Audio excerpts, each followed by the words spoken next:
झूठ का शोर बहुत दूर तक सुनाई देता है। झूठ सच के कंपेयर में 100 गुना तेजी से वायरल होता है। झूठ लोगों को बहुत जल्दी पसंद आता है।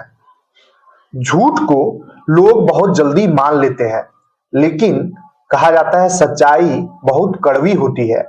आज देश में और देश उसी रास्ते से गुजर रहा है। देश में 140 करोड़ जनता है और सोशल मीडिया का जमाना है।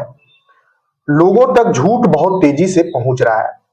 अभी हाल ही में हुए इंडिया पाकिस्तान वार में कैसे आतंकवादी हमला होता है और वो आतंकवादी हमला कैसे धर्म पूछ करके होता है, ये पूरा जनता से छुपा हुआ नहीं है। चाहे पक्ष की पार्टियां हो चाहे विपक्ष की पार्टियां हो, सभी ने इस चीज को माना कि ये गलत हुआ है। बाद में प्रधानमंत्री मोदी जी उन आतंकियों को मट्टी में मिलाने का बात भी किए, ये भी देश ने देखा। उसके बाद भारत देश ने उन पाकिस्तानी आतंकी ठिकानों को बर्बाद किया, ये भी देश ने देखा। और सभी का अभी सोशल मीडिया के जरिए सभी के पास ये फुटेज पहुंचता भी गया, मीडिया में ये चला भी, पूरा वर्ल्ड भी इस पे प्रतिक्रिया दिया। और उसके बाद 10 मई को सीज फायर का घोषणा होता है और ये घोषणा अमेरिकन प्रेसिडेंट डोनाल्ड ट्रंप करते हैं एक्स पोस्ट के जरिए। उसके बाद भारत के विदेश मंत्री के सचिव और पाकिस्तान के भी विदेश मंत्रालय ने प्रेस ब्रीफिंग के जरिए ये इंफॉर्मेशन देते हैं। मतलब ये सच हो गया कि भारत और पाकिस्तान वार जो है वो सीज फायर में बदल चुका है।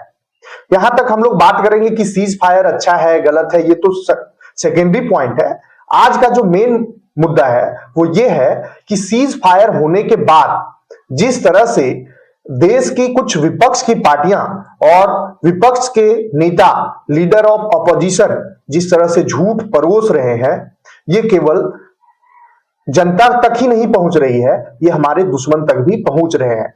और इससे बोला जाता है, एक गांव में कहावत होता है कि घर का भेदी लंका ढाहे।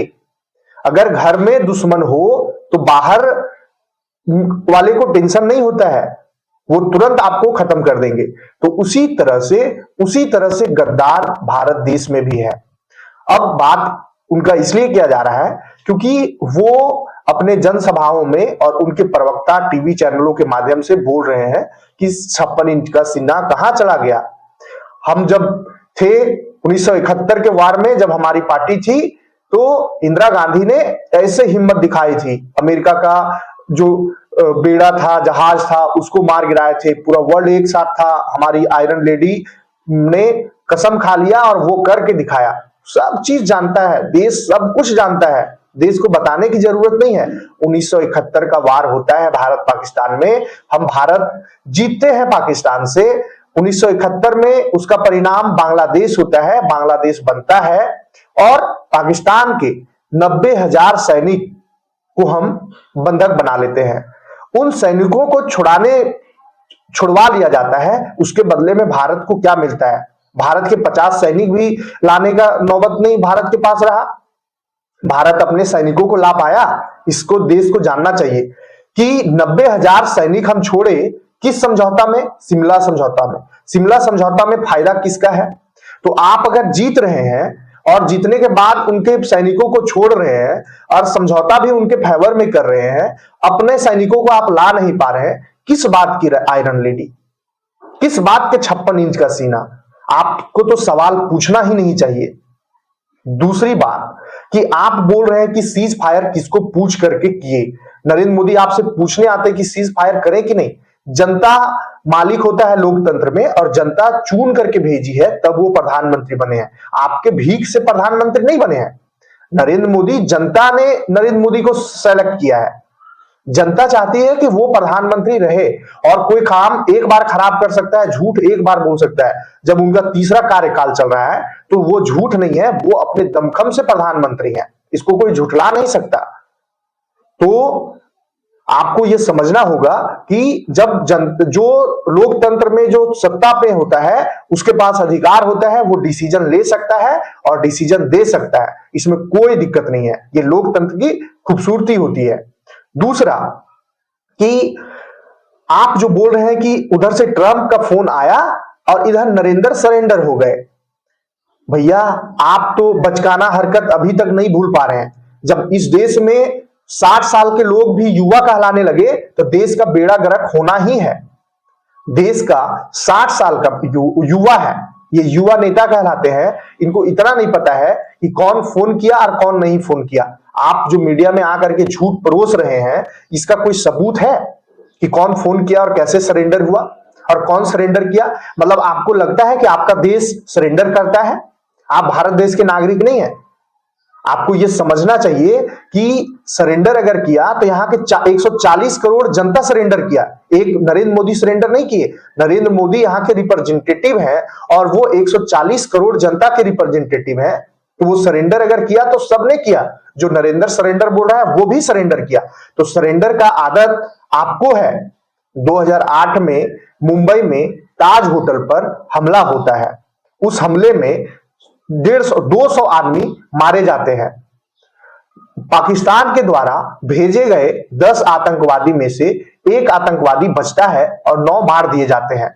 वो एक आतंकवादी बोलता है कि हम अजमल कसाब हैं और हम पाकिस्तान से आए हैं। सब पूरा डिटेल आपको पता होता है कि ये पाकिस्तान के पाला पोसा हुआ आतंकवादी है।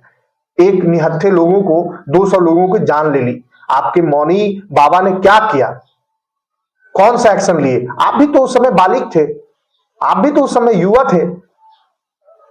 आप कुछ नहीं, उस पर तो बोलिएगा नहीं। और कांग्रेस के प्रवक्ता को तो समझना चाहिए कि आपके पास तो मुंह नहीं है कि आप बोल रहे हैं इस पे।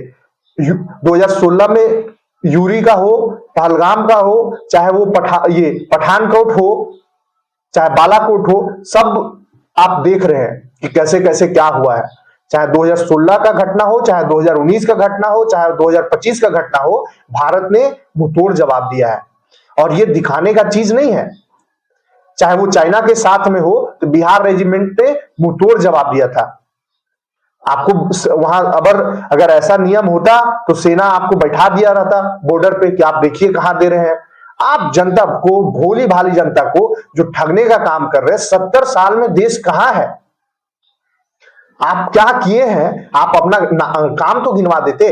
और काम अगर बहुत किए हैं और जनता को नहीं पसंद आया मतलब नहीं किए हैं। सिंपल सा लॉजिक है कि आप बहुत काम किए और जनता को नहीं पसंद आया मतलब नहीं किए। लोकतंत्र यही है ना। ये तो ब्रिटिश राज नहीं चल रहा है कि आप काम कर रहे हैं और अपने शासन कीजिएगा डिक्टेटरशिप वाला, ऐसा तो है नहीं। आप लोकतंत्र में काम किए, आपकी सरकार रही। आप जब जनता वोट नहीं की थी तब आपके प्रधानमंत्री बन गए थे पंडित जवाहरलाल नेहरू। और उस बनने का हकदार कौन था? सरदार वल्लभ भाई पटेल। ये भी जनता जानती है। तो आपका तो इतिहास है, पूरा कुंडली है। आप उसके बाद इस चीज को भूल रहे हैं और 4 आदमी जो आपके चाटुकारिता करते हैं, उनमें जनसभा करते हैं और नरेंद्र सरेंडर करते हैं। आपको तो इतना समझ नहीं है कि आप 2008 में सरेंडर हो गए, 1993 में सरेंडर हो गए, 2001 में सरेंडर हो गए, 2006 में सरेंडर हो गए। कितना गिनवा दिया जाए? ये तो मेन है और सब में पता था कि आपको करना चाहिए, एक्शन लेना चाहिए इंडिया को। और दूसरी बात कि पीओके का मुद्दा कौन छोड़ करके गया है? पीओके का झमेला कौन बनाया है? आप ये भी तो बता दीजिए जनता को, ये पीओके कैसे इस तरह से हुआ?